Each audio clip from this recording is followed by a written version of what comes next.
Right, hi there, people. I'm going to talk to you about my first DMT experience, which was like 2 years ago, I think, roughly 2 years ago, something like that. And it was in my third year of uni. I so I was like, yeah, this is probably a good time to do it. I'd researched it for 2 years, so I kind of knew what I was getting into. And there's this guy called blah, blah, blah, and he was actually a hobo. And he was like, yeah, I'm making some DMT. And I was like, holy shit, bro. Like, can I have some? Like, is there any chance we can, like, arrange a deal or something? And he was just like, yeah. I probably should give you some because you guys have never tried it before. And me and my friends had tripped a couple of times before on various substances. So he came round, and obviously he made it with himself, with naphtha, and I think it was Mimosa hostilis root bark. So he used that. That's how he extracted the DMT. Whether it actually was DMT or whether, I'm pretty sure it was DMT. It's not like he gave us crack or anything like that. That would have been fucking ridiculous. So yeah, he came round and he was like, "Oh yeah, I want to exchange something." I was like, "What do you mean exchange?" He's like, "Yeah, I don't really want to get money for this." I was like, "Okay." And at the time, I happened to be growing marijuana for a year just so I could go year interrailing. So my third year of uni was basically me being a marijuana farmer in my room, which was cool. Like, I highly suggest doing that. I doubt I'm joking. Um, yeah, so he got us this DMT, and we were like, okay, we need to be kind of like serious with this because this is actually quite a fucking psychedelic, crazy ass substance, and we just want to let's just do it today. Yeah, so we just like gathered up together in our room, and we had this glass bong that we borrowed from our neighbor's house. And my the first guy that did it, he did it through a little glass pipe. He didn't do it through a bong. So I was like, oh yeah, fair play, man. Like if that's what you want to do. And after the experience, he didn't really do anything. He didn't say anything. He didn't do anything. So I was like, oh okay. Well, if you've got nothing better to say, like why not be silent? And so he was. And then my best friend at the time, he took it, and when he came out of it, he was just like, "Holy fucking shit, Warren! This is absolute." He was in awe, but also like trying to explain to me what the fuck he saw, and he was saying, "Oh, this is insane, man! This will completely change your art. This will do things like on a completely different scale to what we're used to."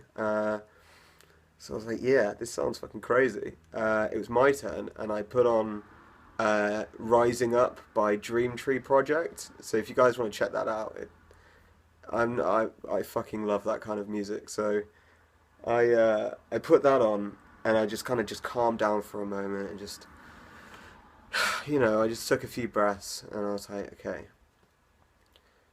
I need to really just chill the fuck out because I'm a crazy man anyway. So I calmed down.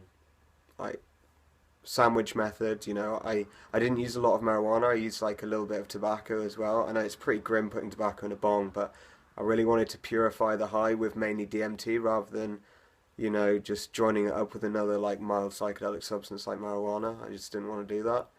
So it was probably like 50-50 marijuana. So anyway, sandwich theory. Sandwich bleh, sorry. I used the sandwich method, so marijuana, DMT, marijuana, a bit of tobacco mixed in. I just didn't want to incinerate the weed, the DMT, sorry, so I just didn't want to do that. And I took a massive hit. I literally just completely like filled up the entire bong and just took a massive hit. And after that, I basically lifted up my hand like this. I lifted up my hand and basically it was just trailing hard, and then I watched all the fractals kind of just mold all the way into the rest of basic my visual periphery, and I was looking around and everything started fractalizing, and then everything just went black, just went completely black, and I went into this void.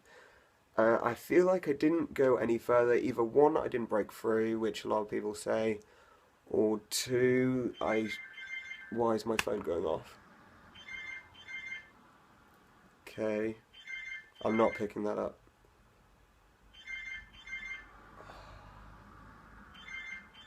It's gonna stop, I swear. Anyway, so I got to this void, and I feel like I'm not gonna progress any further, because I felt like I was not ready yet. I mean, I was what, 22 years old, maybe 23, and oh, the phone stopped. Good, good. And the phone, sorry, I feel like I couldn't progress any further because I don't know. I just feel like I maybe wasn't ready yet.